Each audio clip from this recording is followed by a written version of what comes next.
Figure du cinéma populaire, Danny Boone a suscité une vague de remarques et commentaires après la révélation d'un achat de bateau fait soi-disant en créant une société offshore.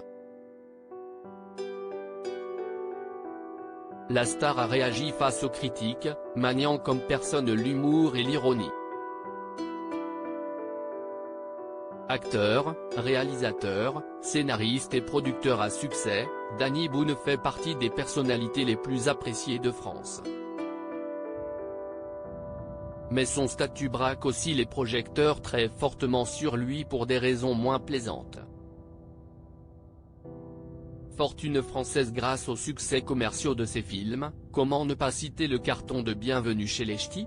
Il a été au cœur d'une polémique avec les révélations du Canard enchaîné concernant l'achat d'un bateau de luxe. La star a réagi d'une façon fort originale sur Instagram. Le Canard enchaîné a déclaré le 20 septembre 2023 que Danny Boone aurait créé une entité offshore baptisée Adilel IBC, dans le but d'acquérir un voilier de luxe.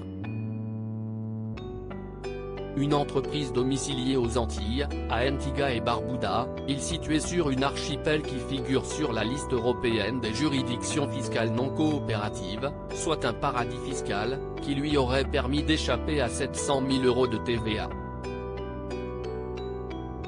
Ce à quoi le natif d'Armentières, père de 5 enfants, a rétorqué en légende d'un dessin d'enfant de bateau, en maniant subtilement l'ironie, au vu de certains commentaires agressifs qui, entre autres, suggèrent même de couler mon voilier, ce qui, au demeurant, n'est pas gentil du tout. Je me dois de préciser que mon voilier a été vendu en France en juin 2023 et que la TVA a été payée en France.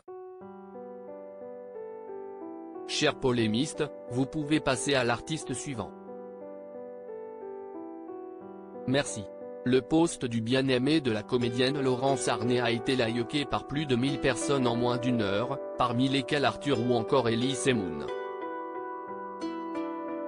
Les précisions qu'apporte Danny Boone sur son voilier permettent de clarifier la situation qui a généré 1001 remarques plus ou moins virulentes. Alors il était bien votre bateau ? Une petite croisière ? Paradis fiscal, Danny Boone soupçonné d'avoir monté une société offshore pour financer son yacht. Peut-on lire en commentaire de sa précédente publication qui n'avait rien à voir avec ce sujet.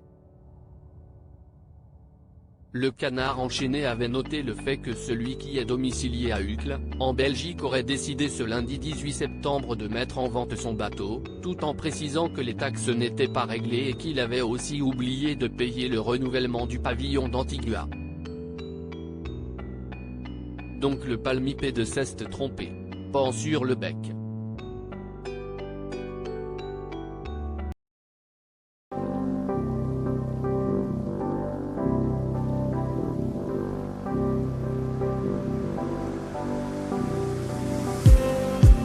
Just